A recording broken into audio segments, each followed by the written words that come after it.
여러분 안녕하세요. 지느러미 휴먼연구소 소장 김한수입니다. 되어가는 이들에게, 과정 중에 있는 이들에게, 그리고 더 좋은 길로 향하는 이들에게 우리가 되어간다라는 말을 들으면 기분이 신명이 나죠. 왜냐하면 지금 어딘가로 가고 있어요. 더 좋은 쪽으로. 그래서 항상 어려울 때, 뭐 스트레스 상황 같은데 말이죠. 특히 내가 무슨 발표를 해야 돼. 회사에서 프레젠테이션 같은 거 하죠. 발표를 해야 되거나 앞에서 뭘 해야 되거나 무슨 일을 할 때 스트레스가 옵니다. 근데 이거 스트레스는 좋은 거예요. 이제 스트레스는 만성이 될 땐 나쁜 것이고, 이럴 때 스트레스는 우리를 긴장시켜 줍니다. 호흡을 긴장하게 해줘. 우리가 이제 운동선수가 만약에 점프한다 그러면 점프하기 전에 탁 점프하죠. 이때가 긴장되는 거예요.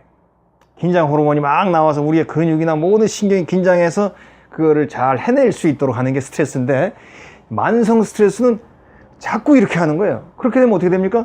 우리 몸의 면역 체계가 약해지고 우리 몸의 다른 기관들에서도 문제가 생기게 되는 것이죠. 그래서 이제 스트레스 상황은 나쁜 게 아닙니다. 그런 스트레스 상황이 있을 때 항상 내가 지금 과정이다. 지금 무언가를 향해 가는 과정이다. 이번 프레젠테이션을 만약에 잘 마치면 이제 모두가 잘했다고 칭찬해 줄 것이고, 아니면 또 이 좋은 이런 결과가 이제 도출되면 그때 얼마나 내가 좋을까, 이런 이제 결과에 대해서 생각을 하면서 그 좋은 결과를 향해 내가 과정에 가고 있다, 이렇게 할 때에 이 스트레스 상황을 잘 견뎌내고 또 생산적으로 견딜 수 있다고 합니다. 되어간다는 말은 그래서 좋은 거예요. 되어가는 과정 중에 있다. 그러면 어른이나 노인도 마찬가지입니다. 내가 이제 됐다, 더 이상 될 게 없어, 그때부터는 과정이 없어지면 그때부터의 존재는 생존하는 것이죠. 생존. 제가 늘 얘기하죠. 그냥 살아있는 거예요.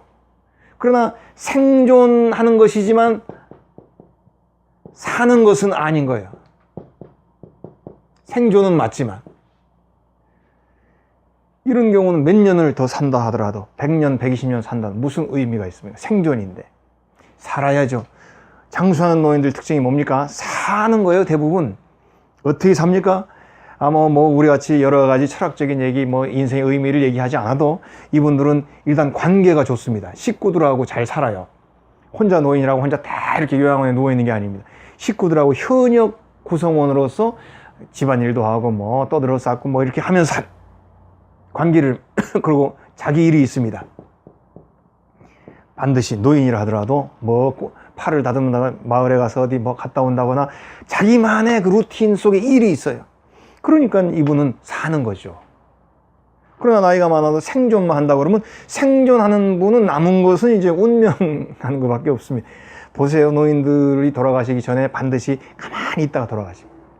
활발하게 활동하다가 생존 중에 돌아가신 분, 물론 그렇게 돌아가시는 분은 생존 중에 활발하게 활동하다가 돌아가시는 분은 복된 분입니다. 죽는 순간까지 활동했으니까. 대부분 그렇지 않죠.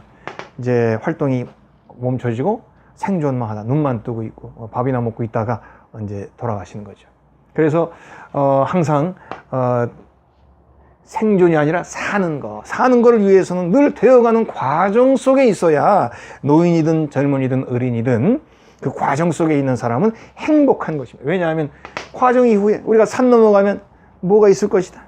정상에 올라가면 산 정상에 올라가면 아름다운 세계, 그리고 맑은 공기, 그런 것들을 바라보면서 이제 과정을 가는 거니까. 그래서 이 되어간다라는 말을 자꾸 생각하세요. 나는 되어가는 존재다. 이런 말만으로도 우리는 의미를 찾을 수 있고, 우리의 삶은 좀 더 가치가 있어지고 내용이 있어지리라, 그렇게 봅니다. 오늘은 이제 열린 미래라는 주제를 가지고 얘기를 하려고 하는데, 열려졌다라는 말 자체만 이제 오늘 이제 잘 보시면 돼요. 우리 오픈됐다, 그런 말이죠. 오픈됐다. 그 오픈이란 말은 참 좋은 말이죠. 저 사람 오픈됐어. 얼마나 좋습니다. 오픈된 존재는 사람이 다가가고 이렇게 그러죠.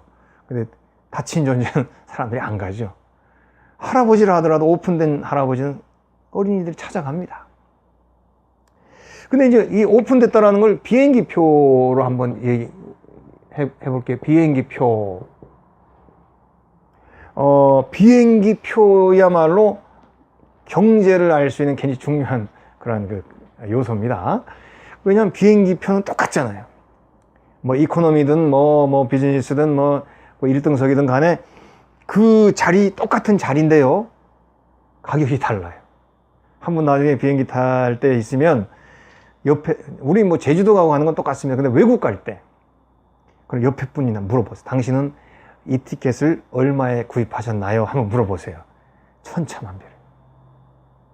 왜냐하면 이 비행기표 안에는 너무나 복잡한 경제적인 요소가 들어있기 때문에 그렇습니다. 근데 기본적으로 비행기표는 일찍 끊으면 싸요. 막 그 정도 원리는 있습니다. 일찍 끊으면 이제 싸고 어느 날 갑자기 뭐 세일이 나올 때 사면 또 싸고 그래요. 근데 제 친구 중에 비행기표를 싸게 사는 친구가 있어요. 정말로 그거는 능력입니다. 왜냐하면 싸게 사는 돈이 남으니까. 그런데 비행기표 중에 좀 비싼데 비싼 만큼 가치가 있는 그런 비행기표도 있습니다. 똑같은 좌석이라 하더라도 제 친구 중에 아까 얘기한 대로 비행기표 잘 사는 친구가 이제 영국에 와서 유학할 때, 저는 영국을 갈 때 이제 옛날에 한 20년쯤 전에 왕복 110만 원 정도에 끊었어요. 110만 원 정도에 그 맨 똑같은 항공사입니다. 이제 브리티시 에어웨이 BA인데 똑같은 가격에 끊었는데 이 친구가 어느 날 그 이제 저한테 왔는데 35만 원에 끊었다고. 왕복 비행기표가. 저는 110만 원. 이건 뭐 3분의 1밖에 안 되죠. 뭐 확실히 그 뭔가 능력이 있는 사람은 달라요. 싼데 그 한 가지 다른 점이 있다면 뭡니까? 이 싼 티켓은요, 그날 그 시간 그 비행기 놓치면 끝입니다. 그러니까 뭐라 그러나 체인저블,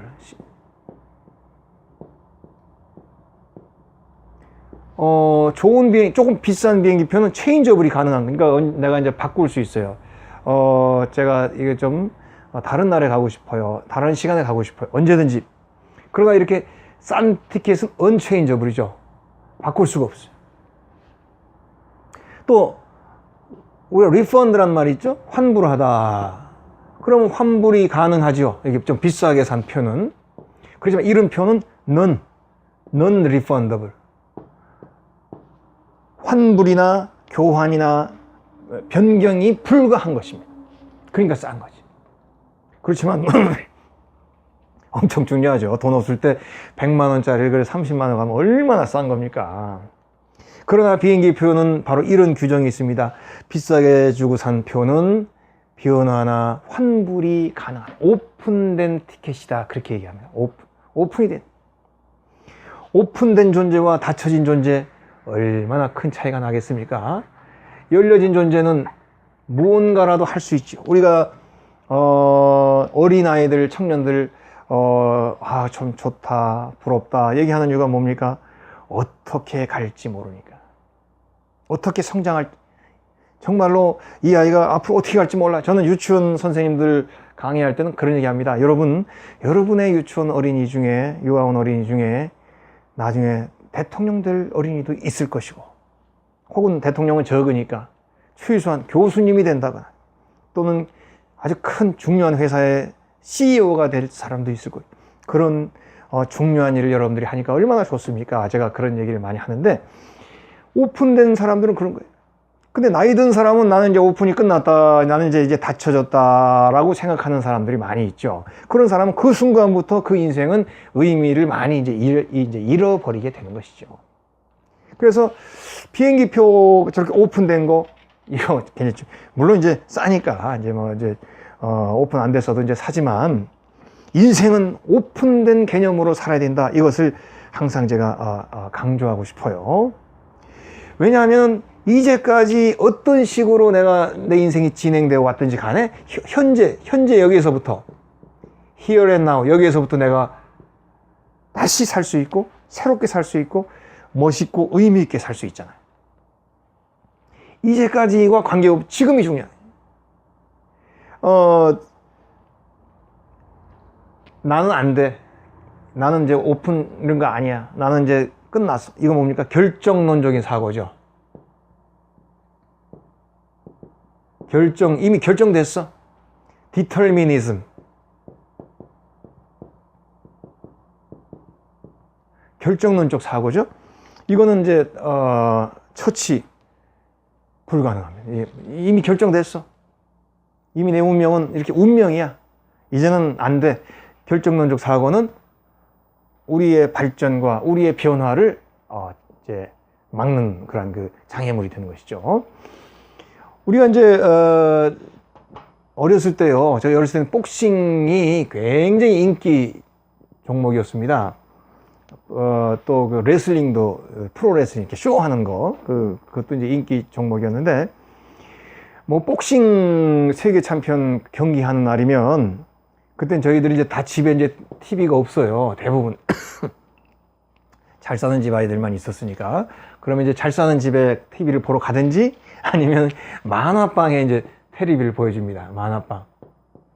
쉽게 얘기하면 우리 월드컵 할 때 그 넓은 데서 광장에서 보는 거하고 똑같은 거예요. 아니면 무슨 뭐 음식점이나 이런 뭐 맥주집 이런 데서 이런 그 큰 테레비 틀어놓고 막 같이 응원하면서 보잖아요. 저기 축구 애들 모여서 뭐 이게 원조입니다. 만화방. 만화방에 딱 일찍 가서 10원 내고 이제 만화를 봅니다. 이제 보면서 자리 딱 잡아요. 그러면 이제 만화 보다 말고 이제 경기가 딱 시작이 되면 막 그냥 뭐 흑백인데 화면도 옛날엔 흑백이라 가지고 사실 배우들이 말이죠. 분장 같은 건 아무렇게나 해도 됐어요. 흑백이니까. 근데 지금은 이제 HD 컬러니까 지금은 뭐 잘해야 되겠지. 옛날 흑백 이거를 이제 보는데 지금도 유명하신 분이 홍수환 씨. 우리 홍순 옛날 우리 어렸을 때 우상입니다. 이 홍수환 이분은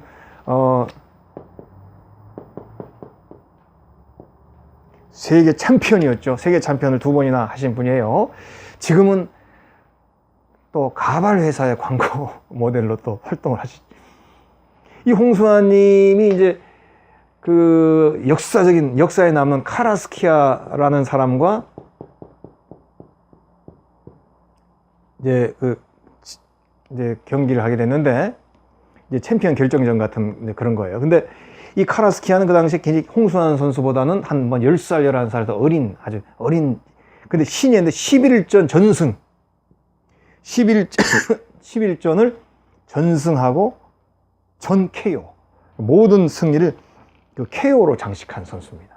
그러니까 막 그냥 엄청난 지금 그 질풍노도로 지금 전진해 가고 있는 선수죠. 그 이제 시작하자마자 우리 홍수환 선수가 막 이 선수한테 사정없이 맞고 다운이 4번인가 됐습니다. 그래 이제 4번이나 다운을 당할 때 우리는 이제 완전히 이제 아쉽다. 우리 홍수환 선수 지는구나. 이렇게 생각했는데 4번 다운되고 나서 갑자기 막 이제 이 카라스키아를 공격하기 시작해가지고 카라스키아를 KO로 이겼습니다. 그래서 우리나라가 발칵 뒤집어졌죠, 이때. 정말로 열린 미래라는 말에 얼마나 이게 부합하는 이야기입니까? 다운을 4번이나 당했는데 KO로 이겼어요. 그래서 정말 이분은 영웅이, 지금도 어디 이렇게 강의 같은 거 다른 데 나갈 때에도 이분이 이 동영상을 먼저 보여주고 시작한대요. 말이 필요 없죠? 청중들이 그냥 순식간에 그냥 와 몰입합니다. 뭡니까 이 어마어마한 그 장면을 보여주니까. 그래 이제 사실은 또 이런 얘기도 있습니다. 이 카라스키아가 최근에 우리나라에 왔는데 이분은 그 승승장구하다가 홍수환 선수에게 일격을 맞아가지고 KO로 진 거죠. 그래서 오히려 이분도요 이날 이후로 변한 거예요. 아, 인생은 패배가 있는 것이구나. 또 사람은 끊임없이 성장해야 되는구나. 이런 생각을 하고는 이분은 이후에 정치인이 돼서 지금은 자기 나라에서 유명한 정치인입니다. 그래서 우리 한국을 방문해가지고 홍순환 씨하고 서로 또 만나서 인사했던 그 기사가 있었습니다. 이분도 마찬가지죠. 열린 미래가 되는 거죠. KO로 내가 타이틀을 얻지 못했다 하더라도 KO가 다가 아니고 인생은 얼마든지 여러 갈래로 살 수 있다는 것을 이제 보여준 거죠. 열린 미래라는 걸 보여준 거죠. 그래서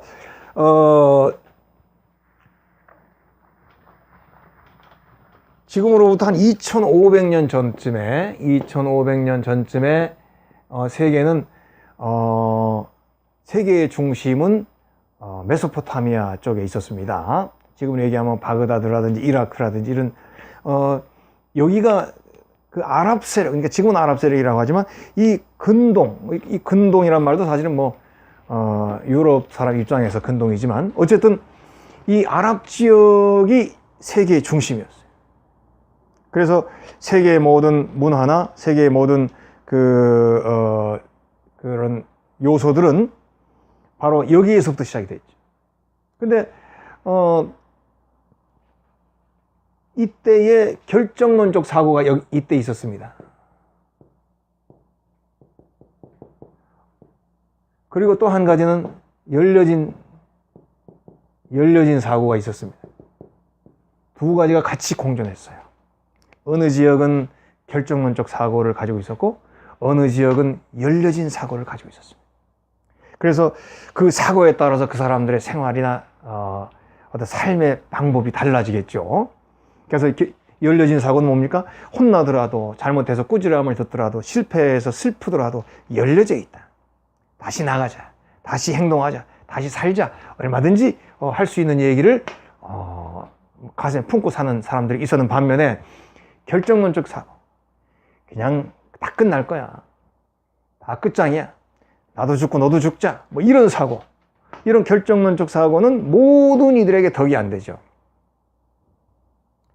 그래서 인생이라고 하는 것은 그 결정된 것이 아니라, 제가 뭐 이제 이 강좌 내내 뭐 강조하겠습니다만은 늘 이제 과정 속에 있는 것이 이제 소중하고, 과정 속에 있는 삶이 오히려 그 더 윤택하고 재미있고 또 늘 그 발전해 나갈 수 있기 때문에 소망을 가지고 살 수 있죠.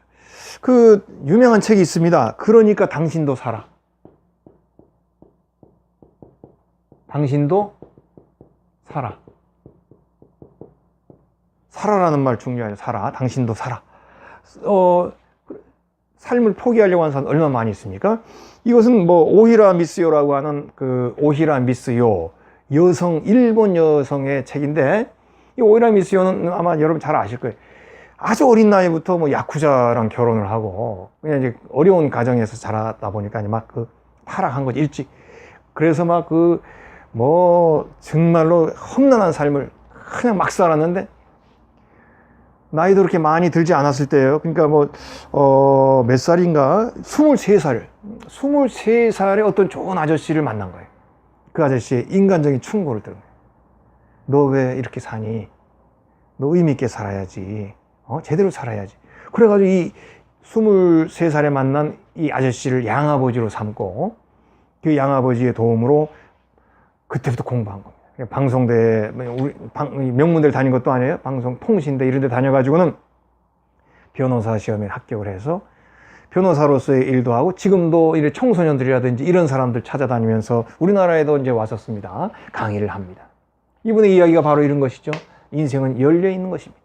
어떻게 살았든지 간에 그 어린 나이에 야쿠자의 부인도 되고, 그 어린 나이에 술집을 전전하고, 그 어린 나이에 힘들고 어려운 여건의 삶을 살았지만 자기도 열린 미래로서 새롭게 살아요. 인생은 열려있는. 어떤 사람은 야구 선수를 하다가, 고등학교 때까지 이제 야구, 우리나라는 운동선수 하면 공부 전혀 안 하잖아요.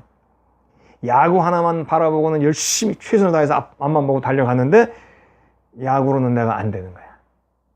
진학도 안 되고 또 프로 선수도 안 되는 거야. 할 수 없이 야구를 그만둡니다. 어떤 사람은 다쳐서 그만두는 사람도 있죠. 야구를 그만둬요. 그때부터 공부를 하는데, 선수라 공부를 안 했으니까 ABC부터 공부를 했다고 그래요. ABC 공부하다가 어렵게 겨우 대학에 들어가서 거기서도 꾸준히 공부하면서 결국 변호사가 돼가지고 중요한 일들을 지금 하는 그런 그 열려진 미래에, 열린 미래에 어떤 그 예가 되는 사람은 뭐 한도 없이 많습니다. 우리가 특별히 사고 칠 때, 사고를 당하거나 실패할 때, 특히 청년들이나 학생들이 사고 당하고 실패할 때 가장 이들의 큰 적은 부모님입니다. 이거 이제 부모님 되는 분들은 명심하시고, 여러분들이 이제 부모님이 돼도 여기에 대한 생각을 하셔야 돼요. 왜 적이냐? 물론 부모님이 필요한 분이죠. 근데 부모님이 더 좌절을 하는 게 이게 적인 거예요. 아이가 만약에 사고를 쳐, 아이가 실패를 해, 특히 딸아이가 막 그냥 좌절을 해, 그러면 부모님부터 아이고 너 어떡하면 좋냐, 부모님이 더 슬퍼하는 거야. 내가 너 하나 바라고, 너 잘 되기를 바라고, 이렇게 내가 고생해 왔는데 너 이렇게 넘어지고 실패하니 이제 나는 뭘 바라고 사니? 부모님이 더 좌절하는 거예요. 그 부모님의 좌절이 그 자녀의 미래를 닫혀지게 만드는 것이죠. 우리 그 이지선 교수님 알죠? 이제는 교수님이에요. 우리 이제 원래 청년이었죠. 이제 우리가 잘 알듯이 지선아 힘내 이런 그 유명한 분이죠. 그렇게 이쁘고 천진난만한 여대생인데 어느 날 집에 가다가 교통사고로 온몸에 화상을 생명의 위협도 있었지만 살아났죠. 그 온몸의 화상 흉터니까 얼마나 힘들고 어렵겠습니까? 그분이 결국 일어나서 어려운 유학도 다 마치고 최근에 이제 교수님으로 돌아왔잖아요. 그런데 이분의 이야기를 들어보면 이분의 그 가족이 너무 좋았던 것 같아요. 그분의 그 뭐 형제, 뭐 오빠나 이런 사람들도 굉장히 좋았던 것 같고, 특별히 그 어머니가 이렇게 이지선 교수가 화상을 입고 이렇게 있는데도 울거나, 물론 속으로는 울었겠죠.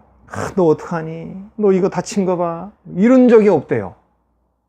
그냥 평범하게, 제가 나의 왼발에 대한 영화에 대한 얘기를 했죠. 뇌성마비지만은 식구들이 그냥 편안하게 그냥 뭐 일상적으로 이 아이를 키운 거예요. 그런 것처럼 이지선 교수도 그런 엄청난 고통을 당한 우리 어머니가 늘 그냥 너 해?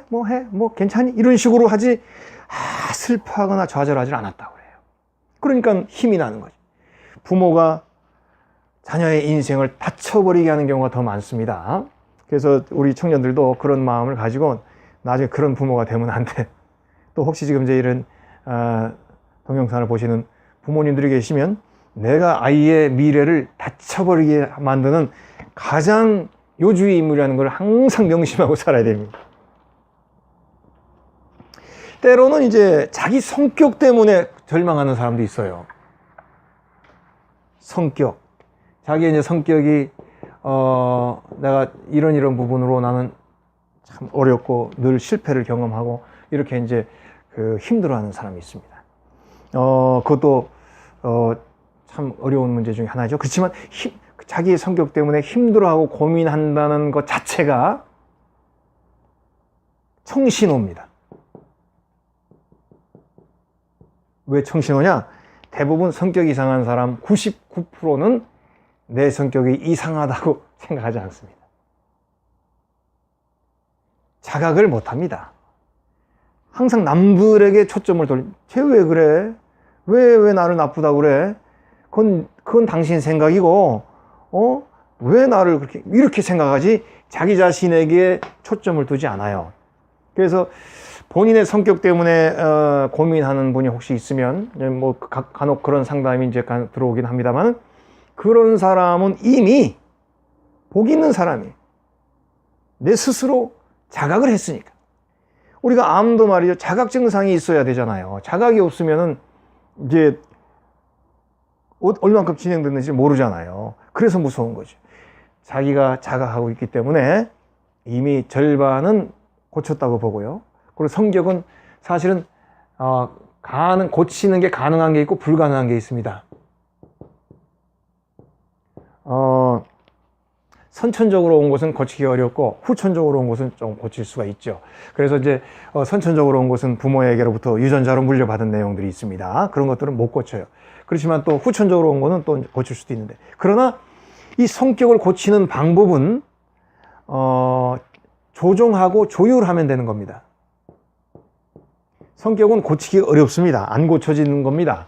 고치려고 하지 말고 조절하고 조정하고 조율하면 되는 거예요. 예를 들자면 나는 이런 경우에 화가 나. 그러면 그런 경우를 내가 미연에 조금씩 방지하는 것이죠. 나는 이럴 때 어지러워. 그러면 그 어지러운 상황을 내가 좀 피할 수 있죠. 이런 것처럼 조정하고 조율하면서 자기의 성격을 조금씩 그렇게 이제 완전히 조절하는 것은 아니지만 그래도 이것을 잘 견뎌내고 감당하다 보면 미래는 어느 쪽으로 열릴지 모르는 것이죠. 그리고요, 타인. 이것도 중요합니다. 타인의 미래도 열려 있다는 걸 우리 항상 아셔야 돼요. 살다 보면 나쁜 사람 만나잖아요. 진짜 정말 저거 내 평생 만나기 싫다. 저런 나쁜 사람은 정말 지옥에 가야 이렇게 생각하는 사람.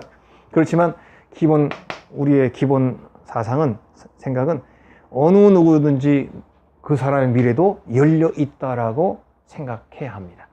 그래서 나쁜 사람이 있어도 나쁘긴 나쁘죠. 그렇지만 속으로는 저 사람의 미래도 언젠가는 열려 있을 것이다. 언젠간 저 사람도 변해야 될 것이다. 변하게 될 것이다. 이런 마음을 가지면 그 분노나 증오나 미움이 조금 줄어듭니다. 나를 위해서 타인에 대한 미래를 생각해 주는 거예요. 그거를 그렇게 생각하죠. 쟤는 나빠, 저거는 끝났어. 그렇게 생각하면 생각할 때마다 내가 손해입니다. 나한테 부정적인 영향이 오잖아요. 그러나 언젠간 그 사람도 변하겠지. 이런 마음을 가지면 그 타인에 대한 열린 미래를 생각하면 내 자신에게 도움이 되죠. 또 이 사회도 열려져 있는 것입니다. 그래서 항상 언제든지 우리가 사회에 나쁜 얘기, 또 사회에 잘못된 그런 그 뉴스 이런 거 보잖아요. 그런데 그런 거 보고는 대부분 뭐라고 그럽니까? 저 나쁜 놈들, 저 도둑놈들, 참 정치인들, 저거 다 죽여야 돼. 이 사회 썩었어. 뭐 그렇게 얘기를 또 많이 하죠.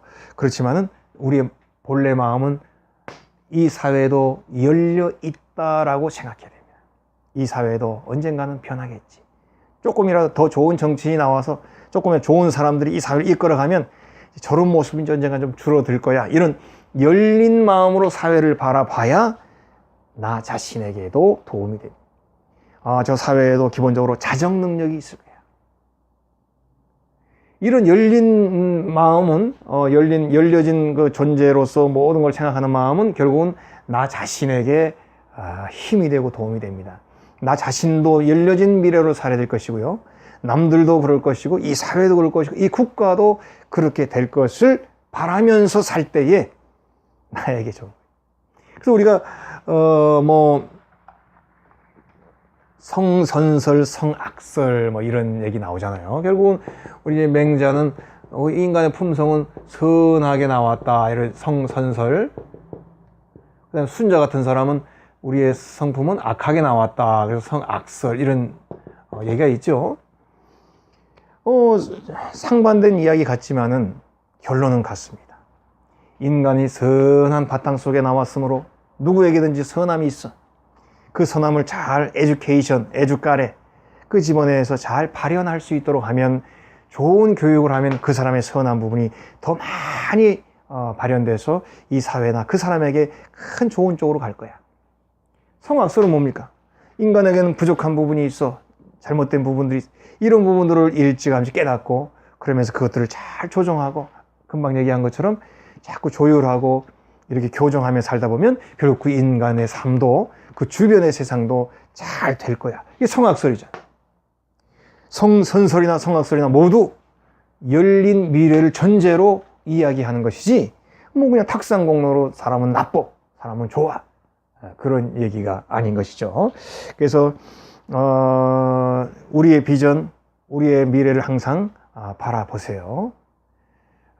그 미래를 바라보면서 오늘 내가 조금 더 땀을 흘리고 수고할 수 있는 용기와 기본이 됩니다. 그리고 또 때로는 내가 큰 시련이나 고통 속에 있을 때도 있습니다. 그렇지만 그것도 과정이고 반드시 내 미래는 열려 있기 때문에 지금부터 나는 다시 시작할 수 있다는 마음, 홍순환 선수처럼 또 우리가 수많은 그런 예에 나와 있는 사람들처럼 다시 시작할 수 있는 힘은 내 미래가 열려져 있음을 믿기 때문에 그런 것이죠. 그래서 열린 미래에 대한 생각 항상 놓지 마시고요. 꼴찌를 하더라도 또 실패했다 하더라도 또 여러 가지 내가 남들 보기에는 좀 어려운 일들을 많이 겪었다 할지라도 모든 이들의 미래는 열려 있으므로 이 사회, 악인의 미래까지 다 열려 있으므로 그 열린 것을 생각하면서 오늘 나를 바라보고 또 노력하고 나아갈 수 있기를 바라고 또 저도 또 그렇게 살고 싶습니다. 오늘 강의는 여기에서 마치도록 하겠습니다. 고맙습니다.